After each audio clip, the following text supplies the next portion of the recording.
Hey, what's up, everybody? It's your boy Big Buck with the Beats. Happy Mother's Day. I know that I'm recording this 2 hours before the next day.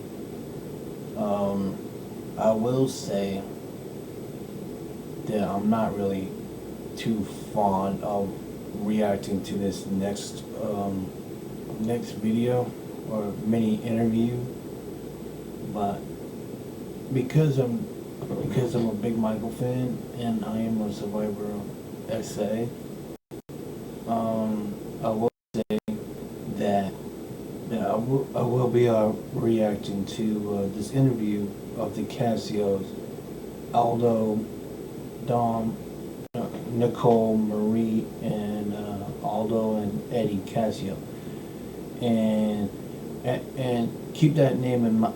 Keep Eddie Casio's name in mind because this will be brought up eventually. I will say that these family, and I know where you're thinking, are you talking about Michael Jackson? Yes I am. I'm not really fond of really, I'm saying this because I'm planning to either sell the book or just get rid of it altogether because I can't stand the fact that they're now accusing Michael of essaying and transporting them to a lot of places in their lawsuit when previous years of defending Michael Jackson, and they waited until leaving Neverland, which is crazy to begin with. So it's just a whole lot of nonsense.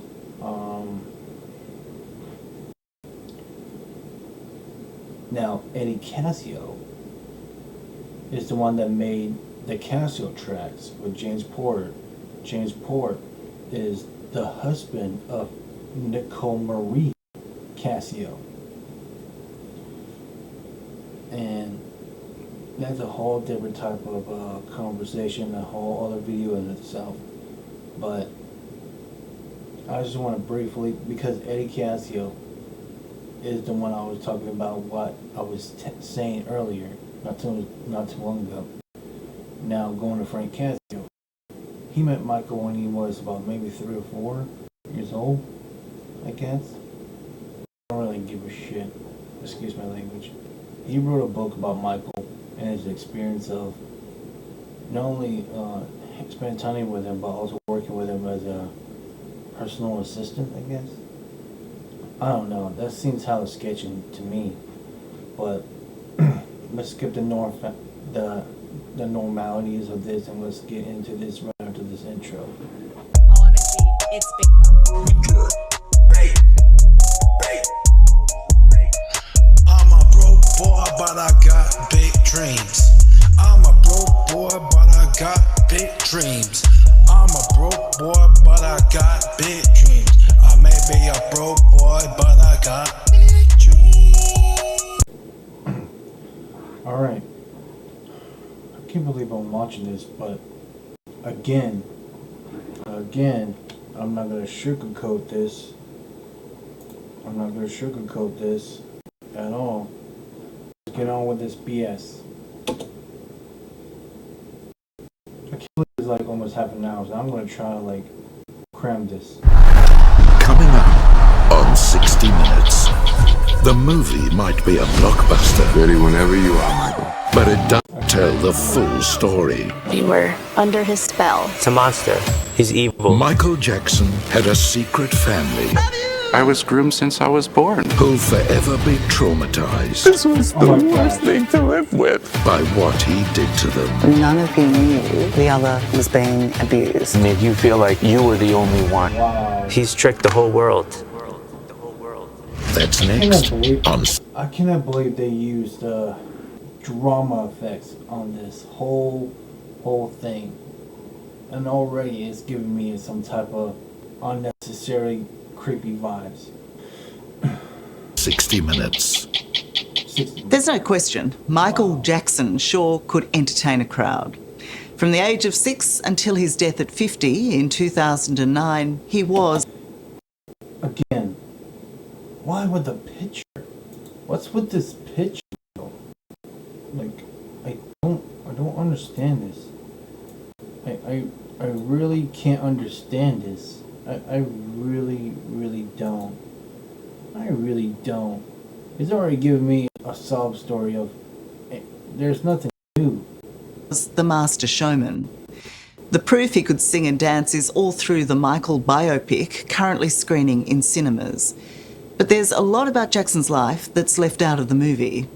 In fact, the omissions are so glaring, the film stands accused of attempting to rewrite history, which is a terrible disservice to 5 children of the Casio family, now adults, who say Michael Jackson groomed and sexually abused them over a 25-year period. Tonight, with a trove of never-before-seen photos and videos revealing the closeness of their relationship to the pop star, the Casios want the world to know what Michael Jackson was really like. A warning though, unlike the movie, this story is not a sanitised version of events, so viewer discretion is advised. The movie leads up to 1966 all the way to 1988. Of course they ain't gonna do that yet. So calm down and hold on. It's already making me mad. I'm not trying to yell, okay?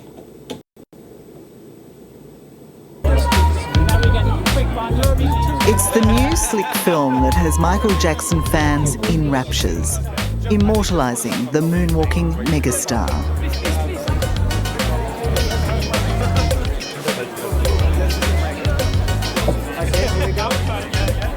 But beyond this sanitised tribute is a darker story, the true nature of which can be found in the grainy home videos of the Casio family. All right. Very natural. Please, my friends would never believe this. Forget about your friend. In 1986, Michael Jackson was a late-night surprise visitor to the Casio family home in New Jersey. That's cute. Aw, I can't believe it. See? What? That Michael's here? Can you believe it? He's amazing. It was the early days of an unlikely friendship between this humble Italian family and the biggest superstar in the world. A friendship so close, Michael Jackson called them his secret second family. That's cute. That's my friend, right? It's my friend. My parents were young. For them to have such a big celebrity want to be friends with them and want to know their children and visiting in the middle of the night, it Eddie Casio, him. definitely felt Him. He's the guy. He's the guy that made the Casio tracks. Anything that comes out of his mouth is gonna be not narcissistic ways. He fits the profile of a narcissist. Okay. I just want to get that out of the way. I guess YouTube found it stupid. felt special, and so did we.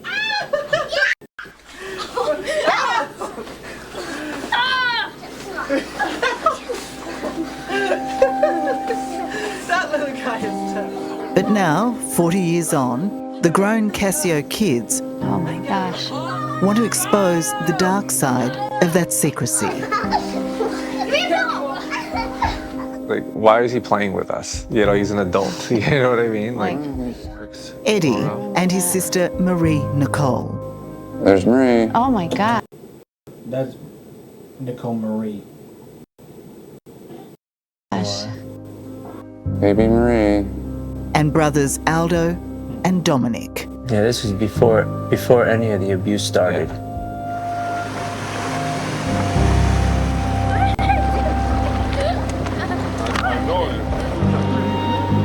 Aldo. Watching their younger selves at Neverland.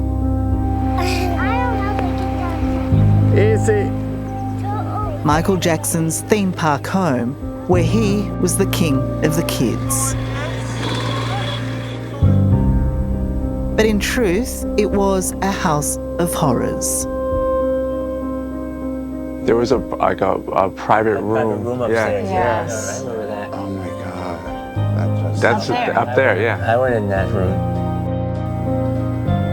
Tonight, the Casio family's shocking revelations.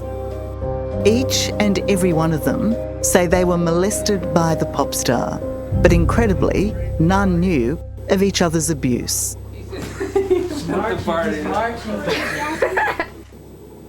What does that make Michael Jackson in your mind? It's a monster. He's evil. What he did was evil. And he's tricked the whole world to think that he's this innocent, perfect human being. And he's not. Can't believe how many photos there are of you guys together. Oh, and there's plenty more. We have so many photos. So many more. No one's ever seen these pictures. These photos make up just a fraction of the private collection the Casios have shared with me. Just So another what does point. this stack of photos mean to you, represent to you? An innocent family getting conditioned and programmed by a mastermind. We are a close-knit family that he just took advantage of.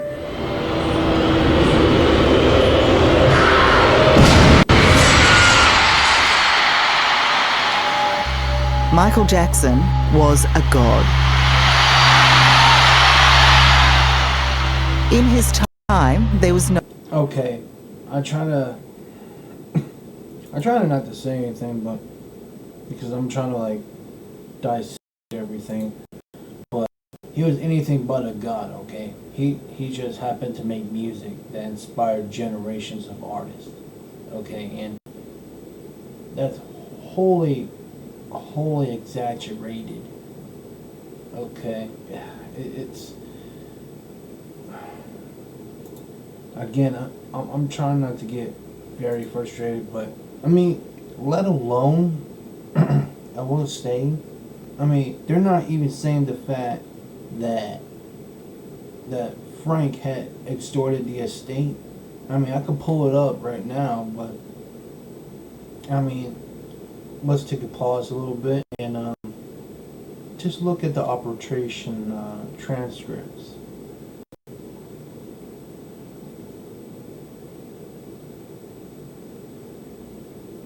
Okay, you finished? Okay. Let's continue with the charade. no bigger star.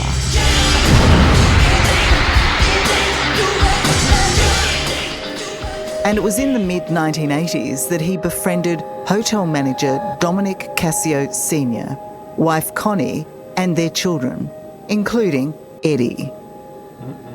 How old were you when you first met Michael Jackson? I'm going to say I was 2 years old. Yeah, it was 1984. My father used to manage the Hemsley Palace in New York City, and he took care of all the celebrities, and Michael was one of those. I was just a little kid wearing a red suit with white pants, and that was the very first time that I had met him. Soon after, every time Jackson was in New York, he'd catch up with the Casio clan, often turning up late at night unannounced. He would show up with Bubbles, his chimp, and I remember waking up and all of a sudden there was Bubbles jumping from bed to bed. Bubbles, have you ever been on stage with you? No, not with Bubbles. No, not with me. I don't want to kiss her. It was wild.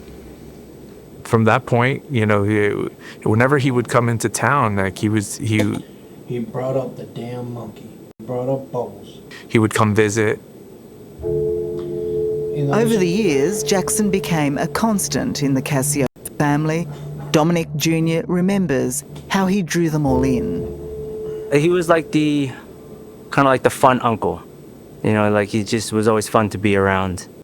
And it was always a good time. Just going to toy stores and amusement parks and all this stuff with him. It was just always like a good time. Wow, we're gonna make a nice party, you can't believe what we're gonna make. In the early days, for Sister Marie and her brothers, being in Michael Jackson's inner circle was pure joy. Are you ready?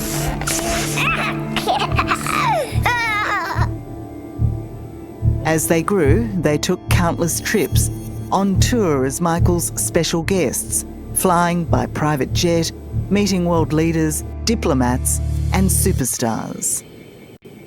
What I remember, my first memories was being on the history tour, traveling to many countries with him. Wow, I'm here with Michael Jackson, touring the world, seeing the mobs of the fans. It was a pretty extraordinary situation and experience.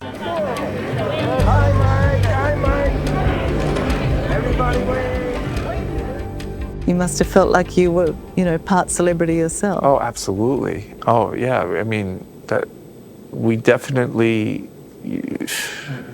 had a false sense of reality. Again, the fact that he's not mentioning, the fact that I'm going to give this a thumbs down, but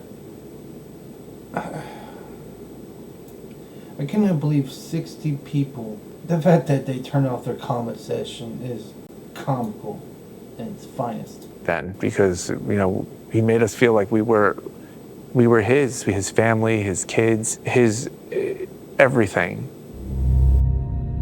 What was also extraordinary was the bond built between Michael and the Casios. As their lives became more and more intertwined, Dominic and Connie entrusted their children into Michael's care. Dominic Jr. was just 9 when he had his first solo stay with the King of Pop. I spent a week alone with him at Neverland. How were your parents convinced to allow you to do that? When you have the biggest superstar in the world in the 80s that wants to be your friend, you're vulnerable, easily manipulated in that sense. But as you'll see, the Casios claim grooming and manipulation set the stage for grotesque and sustained sexual abuse, not against just one, but all of them. God, this was the worst thing to live with. Imagine your kid, a little kid with a little backpack going to school, and on his mind is he's having sex with the biggest entertainer in the world, and he's abusing him, and you can't say anything about it. Today, the close-knit Casio family lives in quiet Greenville, South Carolina. Eddie, Dominic, Marie, and Aldo. A million miles away from their life growing up in New Jersey, where the King of Pop, Michael Jackson, showered them with gifts, trips, and all his celebrity attention.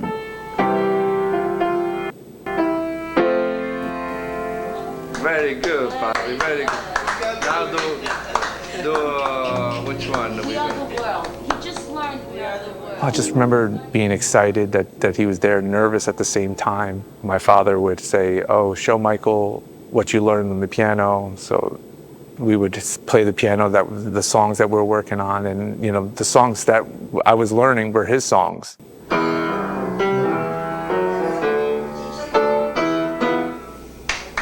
Very good.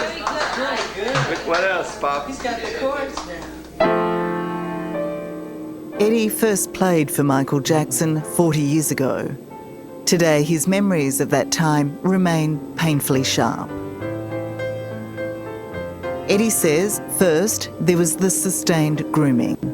And then in 1993, during the Dangerous tour, when he was 11 years old, the molestation. His trust and adoration of Michael Jackson cunningly turned against him.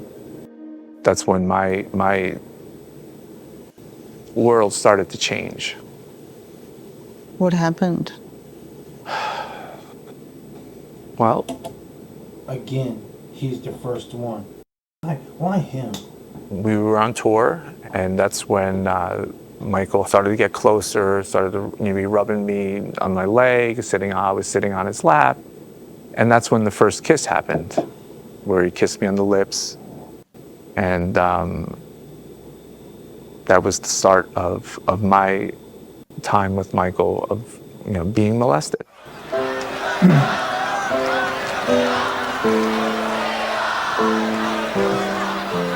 The world celebrated Michael's devotion to children on show during his sellout tours. But Eddie, seen here in black and by the star's side, now reveals what was really going on. He nicknamed me Angel. He always said, like, you're my angel. And he would take baths before the show. And I would take. I can't stand him, man. Like, I'm sorry. Well, I originally gonna skip it, but I'm gonna have to listen to this crap. See where this goes. Take baths with him. Everywhere we went, I was the one that stayed with him in his room and in his bed. And did he molest you every time you stayed with him? On tour, absolutely, yeah. On the tour, it was very frequent. Once we started, it was very, very frequent. Almost every night.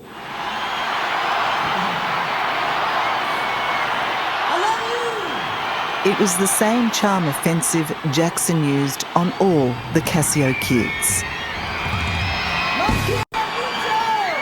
Making it clear to the world they were his favourites.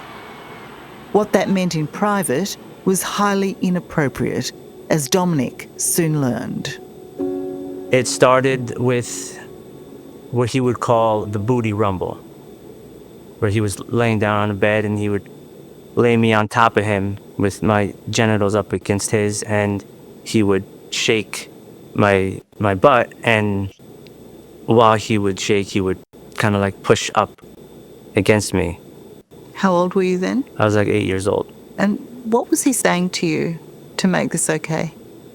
Well, he would kind of say like, oh, like, you know, isn't this fun? You know. I bet you Dan Reed is shaking happy in his boots right now.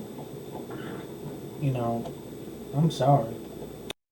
Did it feel good? Did you like it? You know, this is okay. This is fun. You have a big He would do things like grab my butt and shake it and call it booty rumble and make me laugh. 5 years on, Jackson did the very same to Aldo, the youngest child in the Casio family. He was 7 when he was first abused by the singer. It was normal to be embraced and close because he framed it and disguised it as love, normal love. Marie, the Casio's soul sister, was not spared either. Like her brothers, she says she was brainwashed to believe what Michael Jackson was doing was perfectly natural. But it was so far from it. He just kept saying, like, this is normal. It's normal between a man and a woman to be naked. And so he said, can you please undress for me? So I did. I was 12 years old, and... You know, publicly, she is the first female to accuse Michael Jackson of molestation. But again, her husband and her brother Eddie was the one that should be, you know, investigated by the FBI for fraudulent materials. Well, that's just me. He asked me to spread my legs, and he asked to look at my vagina, and he proceeded to go close to it, and he sniffed it, he looked at it, and he admired it, and was like, wow. Was he naked as well? At that time, he just took out his but showed it to me, and then that was it, that first meeting. And then he proceeded to talk about how this is something special between myself and him, and that I cannot share this with anyone in my family, or anyone for that matter. And how often did that type of encounter occur? It continued on for a few years after that. We had a secret code that anytime he wanted to have a meeting with me, he gave me the signal. It was a snap and a point, and that just told me, okay, he wants to see me again. and he would masturbate while looking at me, exposed. And that occurred many times. Given how truly awful these acts were, it's hard to fathom how these children could see them as normal or wish to be anywhere near the pop star. But they say, such was his magnetism and manipulation, all they could do was clamour to be by his side. His hold over them was incredible. The first time he really abused me, I was laying in bed with him and I was just playing my Game Boy and he just pulled down my shorts, like real smooth. And he started giving me oral sex. And he'd right away, doesn't that feel good? Doesn't that feel good? See, I love you, I love you. You know, this is how much I love you. I'm gonna make you feel good. And I had no idea what sex was. I had no idea that this was inappropriate.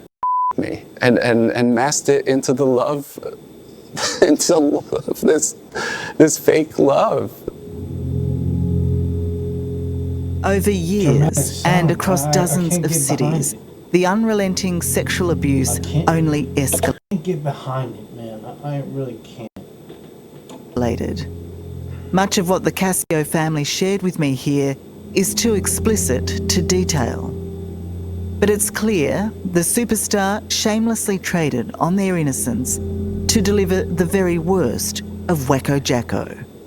At the same time, there was the shopping sprees, there was the amusement park, there was the gifts, like all this stuff that was, so it's almost like they were tied together. You know, the abuse was tied to all that good stuff. And then he would then me, and then it went into more, the like kissing, oral sex, and he would tell me that this was a special bond that we have, and he'd tell me, like, you know, I'm only doing this with you, like I love you so much. Now, he did many things to believe that. You're conditioned. We were programmed to be his soldier. You know, that's who we were. Such was his control, Michael Jackson abused Eddie on and off for 16 years, the longest of the Casios to suffer Jackson's warped attention. As I got older, I was, you know, penetrated by him, and I would, you know, have to perform oral sex on him, and vice versa. I mean, it's pretty tough because my manhood was taken away as well as my childhood. And now that I have children, knowing that they're going to find out what happened to their father, it's very, very, very difficult. Coming up, how being a soldier for Michael Jackson meant you protected him at all costs. Do you have to role play situations where somebody would question you about what was going on? Oh yeah, he did pretend that he was a cop or a woman. 2, 3. There you go. That looks nice. In 1993, at this photo shoot, a playful Michael Jackson was giving his young friends the full star treatment. No, I belong right here. You belong right here. But Jackson's focus was on 11-year-old Eddie Casio, Oh, no, you're fine. who at this time was his favourite special friend, not only touring the world with the pop star, but also sleeping with the then 34-year-old. What did you think as an 11-year-old sharing a bed with this man? I thought nothing of it at the time. You know, he made me feel comfortable. We were the Applehead Club. He called us either Applehead or Doo-Doo. And, you know, he framed it as love. Yeah, he's got nice eyes. There you go. There you go. 2. Got that wicked look on his face, though. 2, 3. Got it. 2, 3. No attitude, no attitude. It's an Applehead. Loving it. There we go. Got it. Well, bam. Older brother Frank had already been initiated into the so-called Applehead Club. Now it was Eddie's turn to join the highly coveted inner circle. Jackson was besotted with the young Eddie, and he in turn was intoxicated by the star. Did you feel love for him? Yes, I did love him. Not yet aware of what it really meant, 8-year-old Dominic wanted to be just as close. How desperate were you to get into that club? Oh, I was very desperate because they always looked like they had such a good time. I was like, I made it, type of thing. But making it really meant access to the darkest recesses of Jackson's world. Okay, I'm just going to say this. What the fuck? It's just pure nonsense. Sorry, I'm not buying this at all. Being a member of the Applehead Club for the Casio children meant, along with sexual abuse, Jackson plied them with recreational drugs, strong painkillers, sedatives, and alcohol. He introduced me to alcohol at a young age, Jesus juice, which was wine, Disney juice, which was hard liquor, and also with the drugs, it was, he always had like Vicodin that he would give me, or Xanax. So and then he would say like, oh, like, it's gonna make you float, you're gonna feel great. And then he'd be like, here, have a sip of this. This will make it work faster. Very strong painkillers with alcohol. Yeah, he was not gonna steer me wrong, is what I thought. So this is okay. He gave me Xanax and Vicodin at 11 years old and told me I'd be floating and I would love it. Like Marie, all the Casio children were also confronted by Jackson's frightening decline as his own drug-taking and drinking got out of control.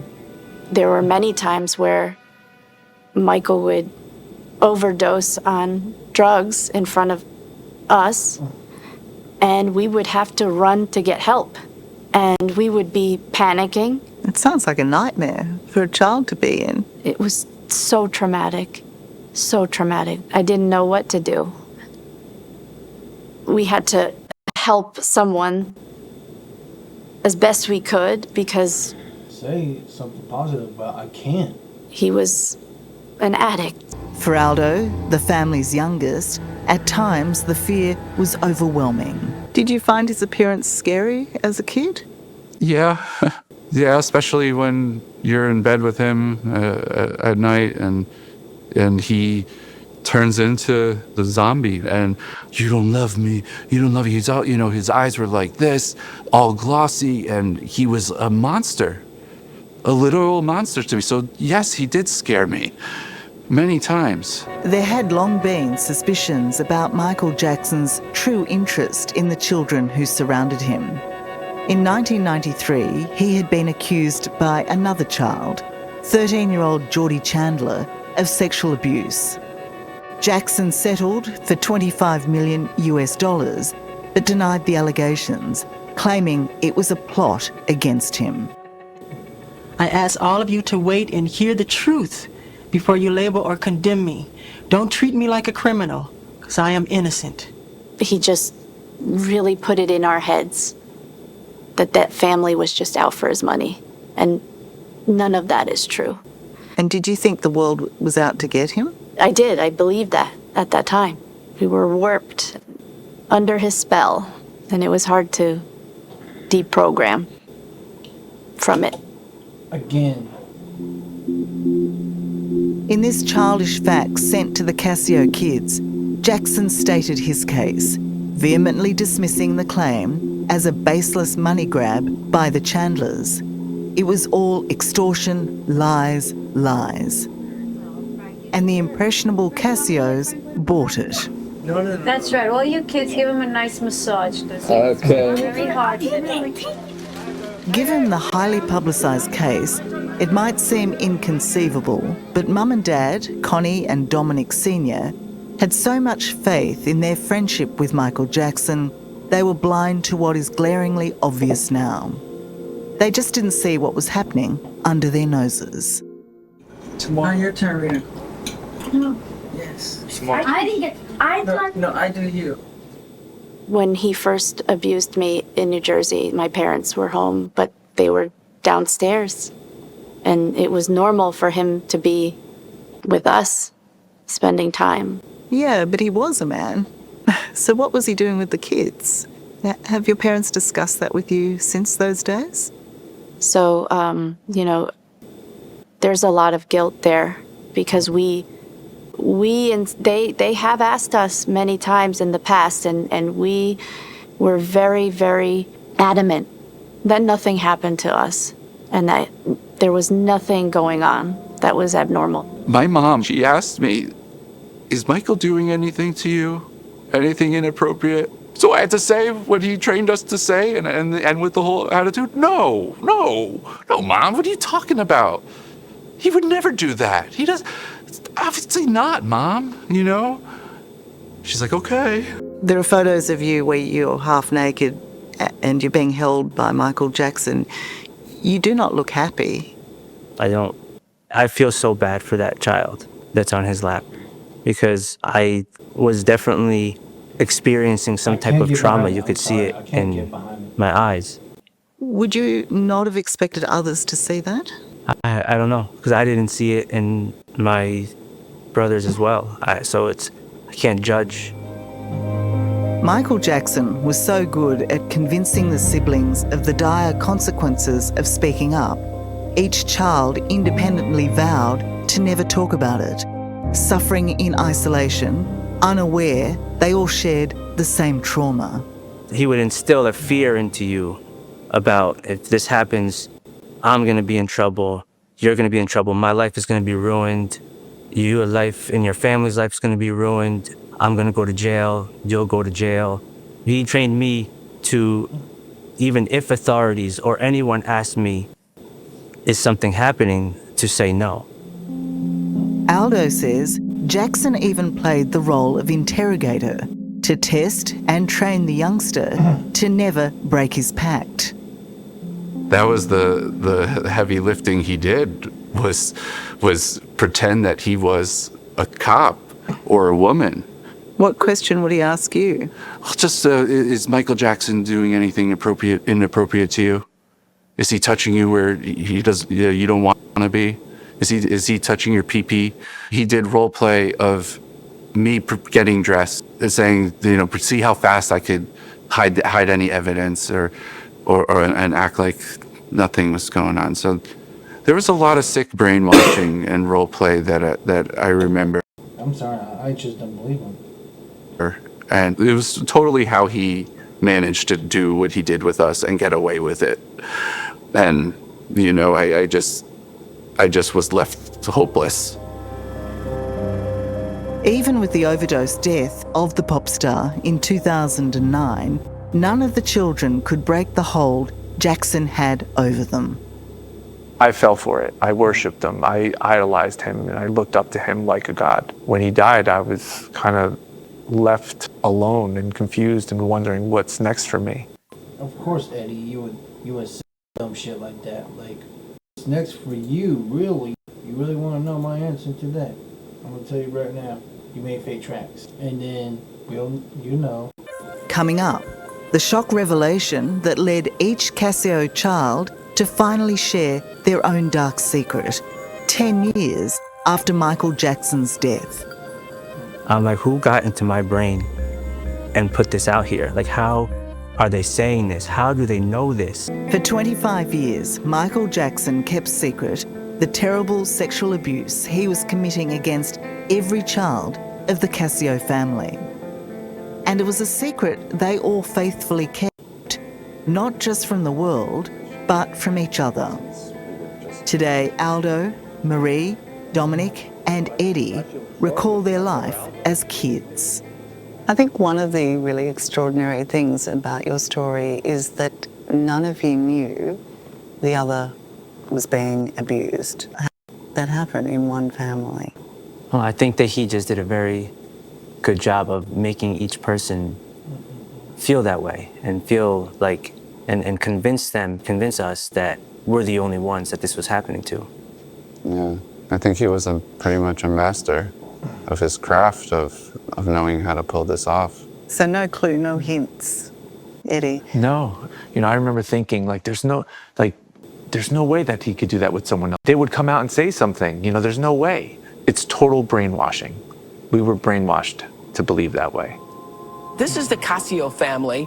They have been reluctant to come here today, afraid that they might be betraying a friendship that they've held so privately and dearly for over 25 years. They say a mark of how brainwashed they were was their appearance on Oprah a year after Michael Jackson's death in 2009. The family went on the show to praise and defend the pop star. So I have to ask you, Frank, Marie, Nicole, were there ever any improprieties with you and Michael Jackson? Never. Michael couldn't harm a fly. Your family went on Oprah really to support Michael Jackson, to say that he didn't hurt people, that he could never hurt children. Why did you do that? Well, we were still under that same mindset that we had to continue to protect him.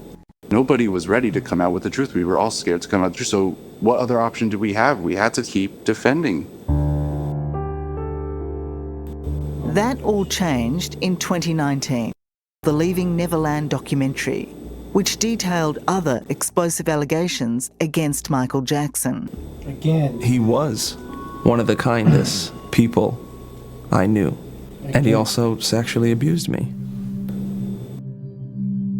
For the Casios, Wade Robson and James Safechuck's graphic revelations mirrored their own experiences. For a period of 8 years, the abuse was even happening at the same time. For Aldo, then 27, it was the critical turning point. Victims meant this was no longer just his secret to keep. And I was like, oh my God, he did this to other kids. That was enough for my courage to just blossom. I was like, no. This isn't made up. This is real. I called everyone to meet at my mom and dad's home. And I said, just want you guys to know that everything that they're saying is true, because it happened to me too. Aldo's courageous admission led to all his siblings finally sharing what they say Jackson had done to them. It was the hardest thing for me to do was to admit it. Oh, yeah. I can't describe the feeling, the range of emotions that I was feeling at the time and coming out. I'll never forget my two parents, that they were very, very emotional, and they were like, did it happen to you too? And that's when I came and I said, yeah. Me too. And that was it. Or is it about cash? It's about justice, but justice always comes with a payment. We're liars, we're extortionists. I just want to point out that I'm sorry for all that lagging and stuff. I was trying to able to salvage what I can salvage. Overall, I don't believe it. I cannot believe I sat and watched the whole thing. Like, it still got me fucking thinking, like, what the fuck made them subconsciously think this way? Like, Eddie, you're a fucking liar. Stop talking to Paris, bro. The deception with Michael's family is really, really sick, man. Thank y'all for watching the video. The videos that are, new and hip, and thank you for tuning in. Don't forget to like, subscribe, and follow me on the social medias that is like under me. So and also don't forget to tune into my new music, that's also under me, you know what I mean? So again, like and subscribe, and I try to post new content every other day. So thank y'all for watching, and I'll see you next time.